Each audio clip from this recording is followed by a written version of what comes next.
Hello everyone, welcome to all on my YouTube channel at Next Vision. I am Kumar Rajesh. तो बच्चे हम properties of fluid पढ़ रहे हैं, मैकेनिकल प्रॉपर्टीज ऑफ फ्लूइड। इसमें हम लास्ट क्लास में देखे थे बल्क मॉडुलस एंड कंप्रेसिबिलिटी, दो इम्पोर्टेंट प्रॉपर्टीज को हम डिस्कस किए थे लास्ट क्लास में, ठीक है।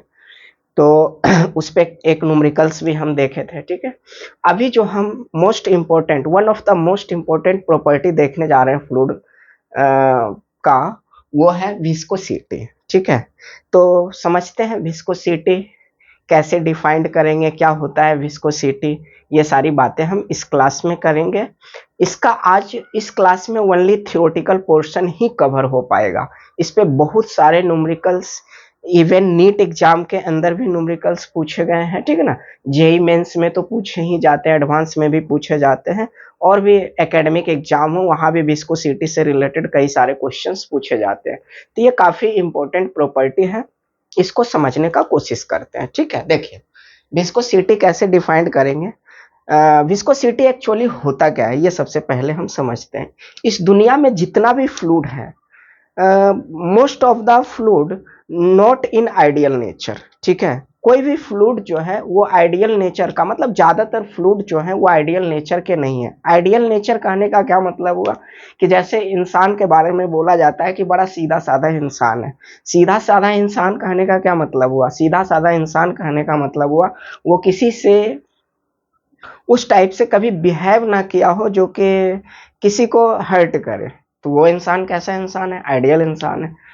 तो ये बहुत कम होते हैं कि किसी को कोई हर्ट ना करे, ये तो रेयरेस्ट ऑफ रेयरेस्ट केस है, मतलब इम्पॉसिबल सा है थोड़ा सा, ठीक है ना कहीं तो हर्ट कभी ना कभी तो किसी को हर कोई करता है, ठीक है। तो फ्लूइड भी जो है वो आइडियल नहीं है, इस पूरे यूनिवर्स के अंदर फ्लूइड भी क्या है? आइडियल नहीं है।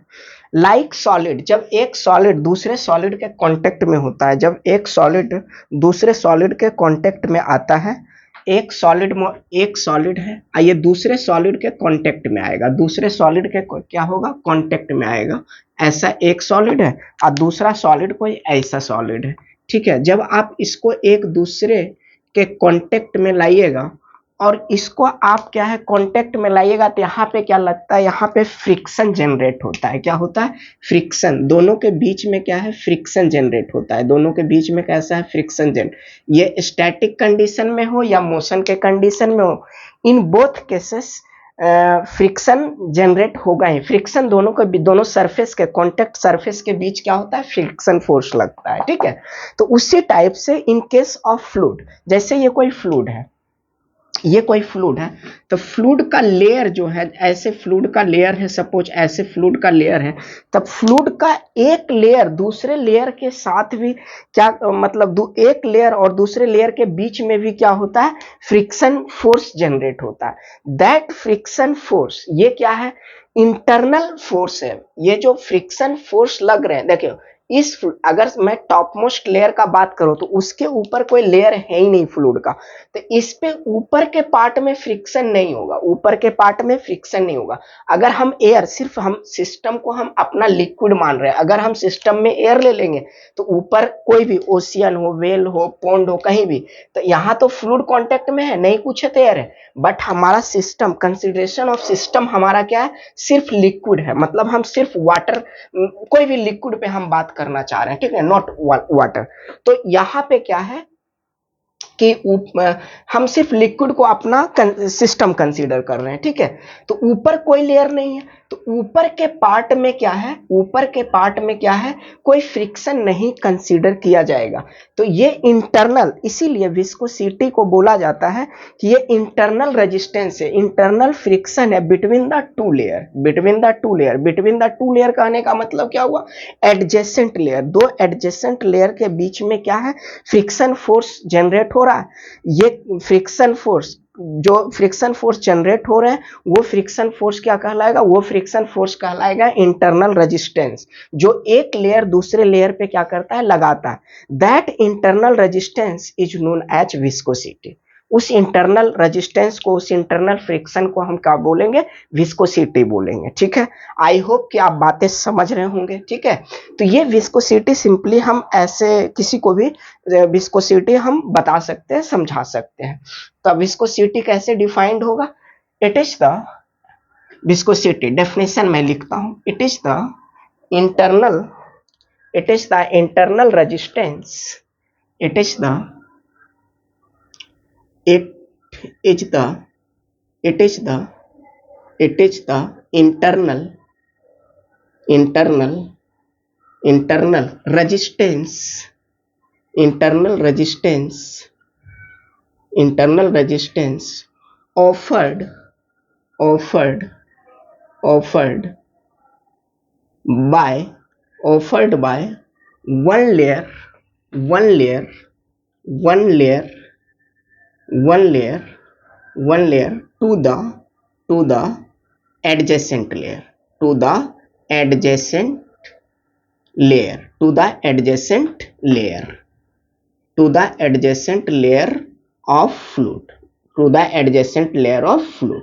ठीक है, आई होप कि आप बात समझ रहे होंगे।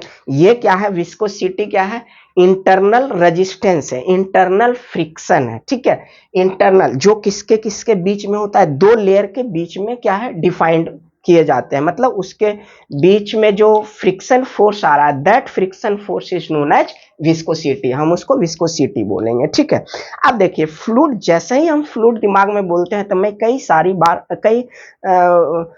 बार मैं बोल चुका हूं कि जो फ्लूइड है, तो फ्लूइड का मतलब एयर भी एंड लिक्विड भी, मतलब गैस के केस में भी हम फ्लूइड को, गैस को भी हम कंसीडर करते हैं एज ए फ्लूइड, और लिक्विड को भी हम कंसीडर करते हैं फ्लूइड। लेकिन विस्कोसिटी जो इंटरनल रेजिस्टेंस है, दोनों में ये इंटरनल रेजिस्टेंस होने का अलग अलग रीजन है। इन case of liquid, internal resistance जो विस्कोसिटी है वो मॉलिक्यूलर बॉन्डिंग के कारण होता है, मॉलिक्यूलर बॉन्डिंग के कारण होता है क्या, विस्कोसिटी।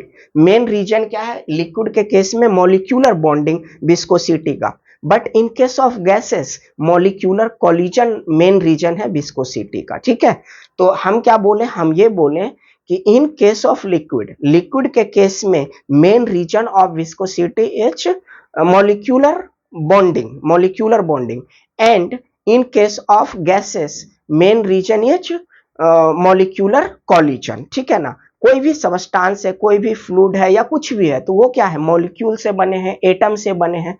तो ऐसे करके ये मेन रीजन क्या है विस्कोसिटी का, इन केस ऑफ लिक्विड और इन case of gases. I hope कि इस बातों को भी आप समझ रहे होंगे। ठीक है, तो इस बात को भी हम लिखते हैं।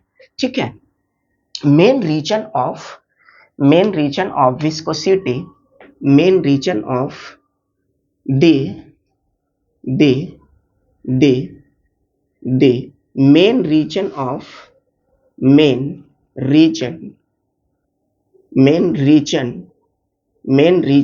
of viscosity in case of liquid, in case of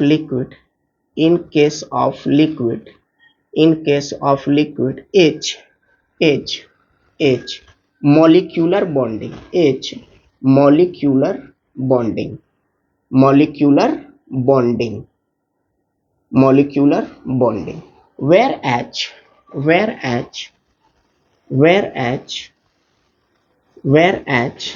in case of gases, main region of viscosity, main region of viscosity main region of viscosity main region of viscosity main region of viscosity H molecular collision, molecular collision। ठीक है, तो main reason क्या है, liquid के case में molecular bonding है, और gas के केस में क्या है, गैसेस के केस में क्या है, मॉलिक्यूलर कोलिजन। और थोड़ा सा हम विस्कोसिटी को समझने का कोशिश करते हैं, और कैसे हम समझेंगे। देखिए विस्कोसिटी जो है जैसे विस्कोसिटी अगर ज्यादा है, विस्कोसिटी ज्यादा है तो इसका मतलब क्या हुआ, रेजिस्टेंस ज्यादा है। अगर रेजिस्टेंस ज्यादा है मतलब विस्कोसिटी किसी फ्लूइड का ज्यादा है तो इसका मतलब क्या है, रेजिस्टेंस ज्यादा है, फ्रिक्शन ज्यादा है। अब फ्रिक्शन ज्यादा है तो फ्लूइड का डिफॉर्मेशन रेट घट जाएगा, डिफॉर्मेशन रेट घट जाएगा तो फ्लूइड का फ्लो क्या हो जाएगा, डिफिकल्ट हो जाएगा। जैसे हनी लिए, हनी शहद और पानी लिए तो किसमें फ्लो ज्यादा है, तो वाटर के केस में तो वाटर का विस्कोसिटी कम होता है विथ रिस्पेक्ट टू हनी, ठीक है। तो मोर इज द विस्कोसिटी, हम एक लाइन और लिख सकते हैं इसमें, more is the viscosity, more is the more is the viscosity, more is the more is the viscosity, more is the viscosity, more is the viscosity, uh, more h resistance, more h resistance, more h resistance, resistance क्या होगा, ज्यादा होगा, resistance क्या होगा, ज्यादा होगा। Resistance ज्यादा होंगे तो डिफॉर्मेशन इज लेस, डिफॉर्मेशन क्या होगा, लेस होगा, deformation is less, deformation deformation is less, deformation is less so so flow is difficult, flow is difficult, flow is difficult, flow क्या होंगे, डिफिकल्ट होंगे।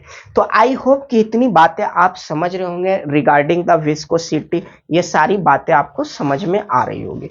चलिए आप इसका मैथमेटिकल एनालिसिस की तरफ चलते हैं, क्या रेट ऑफ डिफॉर्मेशन कैसे क्या वैरी करता है, इसका यूनिट डायमेंशन, ये सारी चीज़ों के मतलब इसका मैथमेटिकल एनालिसिस की तरफ हम मूव कर रहे हैं, ठीक है। तो ये मुझे पूरा साफ करने पड़ेंगे क्योंकि बोर्ड का साइज कम है, ठीक है। तो इसे मैं पूरा इरेज कर रहा हूं।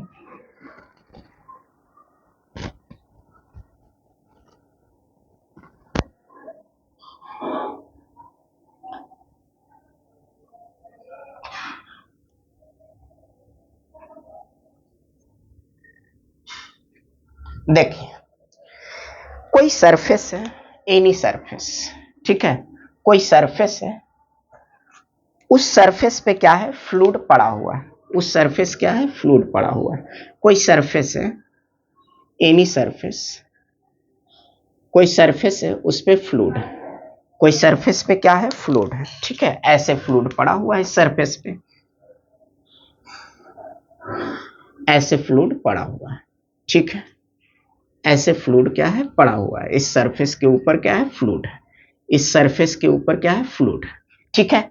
इस सरफेस के ऊपर ऐसे फ्लूइड है, आपने क्या किया, आपने क्या किया, फ्लूइड के ऊपर, हम बोले फ्लूइड के केस में डिफॉर्मेशन किस फोर्स के कारण होता है, only shear force responsible for the deformation of fluid, मैं ये ऑलरेडी बात कर चुका हूं, ठीक है। तो यहां पे आपने क्या किया, शेयर फोर्स आप लगाएं, जैसे ही आप शेयर फोर्स लगाइएगा, शेयर फोर्स लगाइएगा, देखिए क्या होता है कि ये जो लेयर ऑफ मॉलिक्यूल है, जो लिक्विड है या कोई भी फ्लूइड है, तो वो क्या होते हैं, लेयर बाय लेयर के फॉर्म में होता है। इसका जो फ्लो है, अगर मैं फ्लो को थोड़ा सा आइडियल मान लूं, दो टाइप के आपको फ्लो पढ़ना, दो टाइप के फ्लो पढ़ने पड़ते हैं, ठीक है। एक लेमिनार फ्लो बोला जाता है, दूसरे को टर्बुलेंट फ्लो बोला जाता है। लेमिनार फ्लो में क्या होता है कि वन लेयर, मतलब लेयर बाय लेयर फ्लूइड का, जैसे ये लेयर है, वन बाय वन आप लेयर बोले तो ये लेयर में ही फ्लो करेगा, एक लेयर में जो मॉलिक्यूल है वो दूसरे लेयर में क्या करेगा, जंप नहीं करता। जबकि टर्बुलेंट फ्लो के केस में क्या होता है, किसी भी लेयर से किसी भी लेयर में फ्लूइड का मॉलिक्यूल क्या करता है, जंप करता है। तो ये क्या है, हम टर्बुलेंट आपको नहीं पढ़ना है, सिर्फ लेमिनार का थोड़ा सा एनालिसिस करना है, ठीक है। तो ये क्या है, लेयर बाय लेयर है। अब लेयर बाय लेयर है तो इस लेयर का नाम जो दिया जाता है, लेमिनार फ्लो बोला जाता है। अगर fluid layer by layer form में फ्लो कर रहा है तो इसे हम लेमिनार फ्लो बोलते हैं, लेमिनार लेमिनार फ्लो बोलते हैं। कौन सा फ्लो बोलते हैं? लेमिनार फ्लो बोलते हैं, ठीक है। और ऐसा ही होता भी है, ऐसा ही होता भी है। तो यहाँ पे क्या होते हैं कि जो लेयर ये सरफेस के कांटेक्ट में है, जो लेयर बिल्कुल सरफेस के कांटेक्ट में है, उसका मूवमेंट ना के बराबर होता है, उसका मूवमेंट नहीं होता, ये बिल्कुल इसका मूवमेंट नहीं होता है, ठीक है। तो यहाँ पे जो मॉलिक्यूल है सरफेस के कांटेक्ट में v इज इक्वल टू 0 होगा। v इज इक्वल टू जो सरफेस के कांटेक्ट में फ्लूइड का लेयर है उसका वेलोसिटी क्या होगा, उसका वेलोसिटी स्पीड क्या होगा, 0। इस कंडीशन को हम बोलते हैं नो स्लिप कंडीशन। इस कंडीशन को हम क्या बोलते हैं? No slip condition. इस कंडीशन को हम क्या बोलते हैं? No slip condition. No slip condition बोलते हैं इसको। हम क्या बोलते हैं? नो स्लिप कंडीशन बोलते हैं। ये खुद अपने आप में एक ऑब्जेक्टिव क्वेश्चन है कि सरफेस के कांटेक्ट में कोई लिक्विड का मॉलिक्यूल है, मतलब लिक्विड का लेयर है या फ्लूइड का लेयर है, सॉरी फ्लूइड का लेयर है, तो उसका v मतलब स्पीड क्या होगा, कम होगा। वैसे ही उसके बाद सबसे ज्यादा कहाँ स्पीड होगा? टॉप लेयर का। टॉप लेयर में क्यों स्पीड ज्यादा होगा? क्योंकि एक साइड से बिल्कुल ये फ्री है, हमने सिस्टम क्या माना है? सिर्फ अपना फ्लूइड को माना है, ठीक है, जिस पे हम एनालिसिस कर रहे हैं। इसके ऊपर एयर भी है लेकिन मेरा एयर कंसीडर, हम एयर को कंसीडर नहीं कर रहे हैं, ठीक है, हम इस सिस्टम को सिर्फ कंसीडर कर रहे हैं, ठीक है। तो ऊपर क्या है? तो ऊपर के लेयर का फ्लो क्या होगा, ज्यादा होगा, स्पीड क्या होगी, ज्यादा होगी, ठीक है। उसके बाद ये धीरे धीरे धीरे धीरे घटते जाता है, घटते घटते जो लेयर बिल्कुल सरफेस के कांटेक्ट में है उसका स्पीड क्या होता है, 0 होता है। और 0 स्पीड हुआ तो उसी को बोला जाता है no slip condition. I hope कि अब आप इस बातों को समझ गए होंगे, ठीक है। तो क्या होता क्या है कि ऊपर के सरफेस का सबसे ज्यादा स्पीड होगा, तो ये कुछ इस टाइप का प्रोफाइल देता है, इस टाइप का प्रोफाइल जनरेट होता है। जैसे ये है इस टाइप का प्रोफाइल। अगर मैं एक वर्टिकल लाइन यहाँ पे ड्रॉ करूं, ऐसे ही थोड़ा सा वर्टिकल लाइन, तो इस टाइप के यहाँ पे 0, इस टाइप से ये क्या करते हैं, लिक्विड का मॉलिक्यूल ऐसे, यहाँ ज्यादा स्पीड होगा, यहाँ थोड़ा कम स्पीड होगा, यहाँ थोड़ा और घट जाएंगे, यहाँ थोड़ा और कम, फिर ऐसे कम, ये घटते घटते बिल्कुल स्पीड क्या हो जाता है, जो लेयर सरफेस के कांटेक्ट में होता है इसका स्पीड क्या हो जाता है, बिल्कुल 0 हो जाता है। तो इस कंडीशन को हम बोलते हैं नो स्लिप कंडीशन बोलते हैं। आई होप कि अब आप बात को समझ गए होंगे, ठीक है, इतना। चलिए इसी को हम थोड़ा सा जूम आउट करके इस डायग्राम को मैं थोड़ा सा बाहर, ये लेमिनार फ्लो क्यों बोलते हैं? चूंकि लेमिनार फ्लो लिक्विड जो है वो लेयर बाय लेयर के फॉर्म में अगर फ्लो कर रहे हैं तो एक लेयर दूसरे लेयर के कांटेक्ट में है तो इंटरनल रेजिस्टेंस डेवलप होगा। उस इंटरनल रेजिस्टेंस को हम विस्कोसिटी बोलेंगे। इस लेयर का नाम को दिया जाता है लेमिनार लेयर। मैं फ्लो लिख दिया, लेमिनार फ्लो भी बोल सकते हैं बट लेमिनार लेयर बोला जाता है, लेमिनार लेयर बोला जाता है, लेमिनार लेयर बोला जाता है, ठीक है, लेमिनार लेयर बोला जाता है। आ गई बात समझ में? इतनी। इसी को मैं थोड़ा सा और जूम आउट करके बनाने का कोशिश कर रहा हूं। देखिए यहाँ पे स्पीड घटते जा रहा है, घटते जब जा रहा है स्पीड, तो ये ऐसा होगा कि हम ऐसा कुछ अगर बनाऊं, ऐसा कुछ बनाऊं, जैसे सपोज ऐसे एक लेयर है और दूसरा ऐसा कुछ लेयर है, ऐसा कुछ लेयर है, तो ऊपर का लेयर का स्पीड ज्यादा है। ये मैं इस विड्थ को मैं dy मान रहा हूं, इस विड्थ को क्या मैं मान रहा हूं कि ये जो विड्थ है ये dy के बराबर है। ये कितना है? dy के बराबर है, ये dy है, dy है, ठीक है। और ये जो यहाँ पे ये ऐसे कुछ वेलोसिटी प्रोफाइल, जो स्पीड का प्रोफाइल है, इस टाइप का प्रोफाइल क्रिएट होगा। थोड़ा सा और इसको ऐसे कर दीजिए, अच्छा डायग्राम बन, ऐसा कुछ स्पीड का ये प्रोफाइल क्रिएट होंगे, ठीक है। तो अब देखिए ये dy, अगर मैं नीचे के लेयर को मान लूं कि ये u स्पीड से जा रहा है, u स्पीड से जा रहा है, तो ऊपर का लेयर कितने से, इसका स्पीड को मैं मान रहा हूं कि u प्लस du स्पीड से ये मूव कर रहा होगा। u प्लस du स्पीड से ये क्या, dy नहीं है, ये du स्पीड से क्या कर रहा है, मूव कर रहा है। अगर मैं डी स्पीड से मूव कर रहा हूं तो आप क्या पढ़े हो, आप पढ़े हो स्पीड इज इक्वल टू, क्या पढ़े हो, speed is equal to velocity is equal to displacement upon time पढ़े होते, एस इज इक्वल टू क्या हो जाएगा, वी इंटू टी। तो ये डिस्टेंस कितना होगा, अगर मैं थोड़ा सा इसमें कंस्ट्रक्शन करूं, इसमें मैं थोड़ा सा कंस्ट्रक्शन करूं, ऐसा करूं, तो ये डिस्टेंस कितना होगा, ये टी टाइम में सब मैं कंसीडर कर रहा हूं कि टी टाइम में ऐसा, dt टाइम में मैं consider, very small interval of time में मैं कंसीडर कर रहा हूं dt टाइम में, ठीक है। तो यहाँ का ये जो डिस्टेंस होगा, ये डिस्टेंस कितना होगा, ये distance D U D T के बराबर होगा, यू डी टी। अरे देखो ना, आप क्या है डिस्टेंस निकालना चाह रहे हो, velocity is equal to displacement upon, या speed is equal to distance upon time. तो डिस्टेंस क्या होगा, v इंटू टी का प्रोडक्ट होगा, तो u इंटू डी टी हम स्मॉल डी टी मतलब very short interval of time में क्या कर रहे हैं, कंसीडर कर रहे हैं सारी चीजों को, ठीक है। तो ये इतना डिस्टेंस इसका होगा, उसी के बराबर ये डिस्टेंस भी होगा, उसी के बराबर भी क्या होगा, ये डिस्टेंस होगा कितना, u डी टी, ये भी होंगे यू डी टी, ये भी होंगे यू डी टी, ठीक है, यू डी टी ये भी होंगे। ये कितना होगा, वेलोसिटी डी यू से इंक्रीज कर रहा है, तो ये कितना होगा, ये होगा d you into D T, d you into D t होगा, d you into D t. ये जो एंगल ऑफ डेविएशन है, यहां से जो एंगल स्पीड जो बढ़ रहा है, बढ़ गया है, तो ये एंगल ऑफ डेविएशन को मैं मान रहा हूं डी थीटा, मैं क्या मान रहा हूं डी थीटा, मैं क्या मान रहा हूं डी थीटा।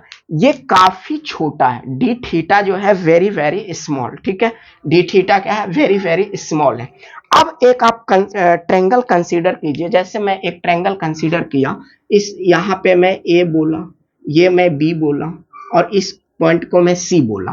तो ट्रेंगल एबीसी में, ट्रेंगल एबीसी में, ट्रेंगल एबीसी में हम, ट्रेंगल एबीसी में हम क्या बोल सकते हैं, ten D theta, ten D theta, ten D theta, tan theta perpendicular upon base, तब परपेंडिकुलर थीटा के सामने परपेंडिकुलर होता है, तो D you, D you, D you into D T, d you into D T divided by, ये base कितना है, D Y में माना था, ठीक है, डी वाई में कंसीडर किया था, तो ये डी वाई हो जाएगा। और ये डी वाई, ये D Y, tan D theta काफी स्मॉल है, तो टेन डी थीटा को हम क्या लिख सकते हैं, टेन डी थीटा को हम क्या लिख सकते हैं, डी थीटा लिख सकते हैं, डी थीटा लिख सकते हैं, डी थीटा, तो ये क्या हो गया, D you into D T divided by D Y, divided by D Y. अब यहां से थोड़ा सा आप रीअरेंज कीजिएगा, तो ये क्या है, D theta upon D T, D theta upon D T is equal to D you upon D Y, D you upon D Y, ठीक है, D you upon D Y.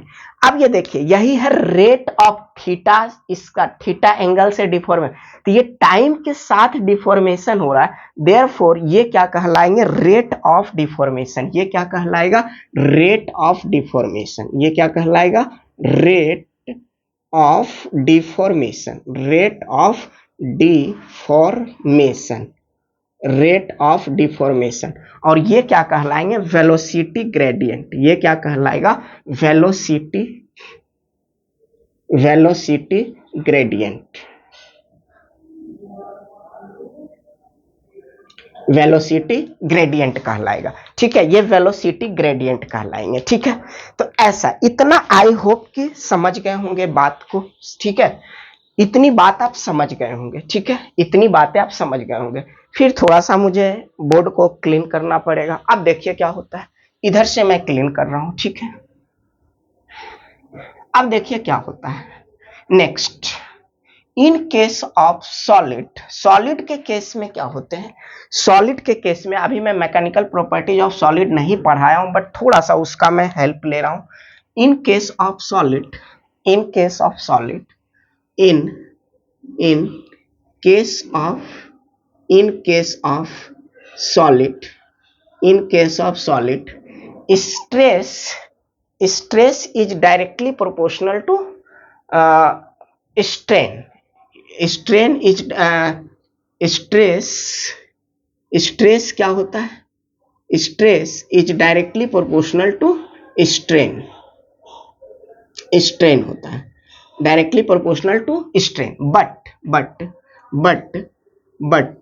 in case of fluid, in case of fluid, in case of fluid, in case of fluid shear stress is directly proportional to rate of deformation. यहां पे मैं बोला था जब मैं difference between कि deformation important नहीं है, रेट ऑफ डिफॉर्मेशन। मेरा क्लास पीछे का आप वीडियो जाके देखिए, इंट्रोडक्शन का वीडियो में ही मैं पहला वीडियो जो प्रॉपर्टीज के बाद बना था मैकेनिकल प्रॉपर्टीज ऑफ फ्लूइड में, तो उसमें मैं बोला था कि in case of fluid deformation नहीं डिफाइन कर सकते, rate of deformation is more important than deformation मैं बोला था। ठीक है, तो यहां पे क्या होगा, शेयर स्ट्रेस, शेयर फोर्स के कारण, शेयर फोर्स लगा रहे हैं तो शेयर फोर्स के कारण क्या होगा, शेयर स्ट्रेस आएंगे। अब shear stress is directly proportional to rate of deformation, rate of deformation बोले या रेट ऑफ शेयर स्ट्रेन बोले, rate of shear strain, rate of shear strain बोले। ठीक है, तो rate of deformation, rate of deformation क्या है, D theta upon D T. Rate of deformation क्या है, D theta upon D T. Rate of deformation क्या है, D theta upon D T. Rate of deformation d theta upon D t है, D theta upon D t ये है। तो हम tau is equal to, tau is equal to, tau मतलब shear stress, tau इसको बोलते हैं शेयर स्ट्रेस। ये प्रोपोर्शन साइन हटेगा तो एक कांस्टेंट आएगा, that constant is mu, mu कह बोलते हैं इसको, म्यू बोलते हैं। ठीक है, म्यू ये D theta, D theta upon D T, D theta upon D T, D theta upon D T. Tau is equal to, tau is equal to mu times of, mu times of this is equal to this. हम यहाँ पे D theta को, D theta by D T को replace कर सकते हैं D U by D Y, D U by D Y, D Y by D Y. ये क्या है, इसी को हम बोलते हैं। और यहां से शेयर स्ट्रेस को भी, स्ट्रेस को भी हम रिप्लेस करेंगे तो tau is equal to f by a, f by a force upon area, shear force upon area. ठीक है, तो ये लिखाएगा mu times of, mu times of D you upon D Y, d ये d you upon D Y, D you upon D y लिखाएगा। ठीक है, ऐसा हम लिखेंगे। इस रिजल्ट को हम बोलते हैं न्यूटन्स लॉ ऑफ विस्कोसिटी। इस रिजल्ट को हम क्या बोलते हैं, Newton's law of viscosity, Newton's, Newton law of viscosity, Newton law of viscosity, Newton law of viscosity. इस रिजल्ट को हम क्या बोलते हैं, न्यूटन लॉ ऑफ विस्कोसिटी बोलते हैं। अब देखिए D you upon D Y क्या है, वेलोसिटी ग्रेडियंट है, म्यू क्या है, ये विस्कोसिटी और डायनेमिक विस्कोसिटी भी हम इसको बोले, क्या बोलते हैं, विस्कोसिटी और डायनेमिक विस्कोसिटी भी हम बोलते हैं। ठीक है, तो इसे हम विस्कोसिटी और डायनेमिक विस्कोसिटी भी बोलते हैं। और ये शेयर फोर्स को हम, शेयर स्ट्रेस को हम यहाँ पे क्या डिफाइन, ये shear stress is directly proportional to किसका होगा, रेट ऑफ डिफॉर्मेशन का।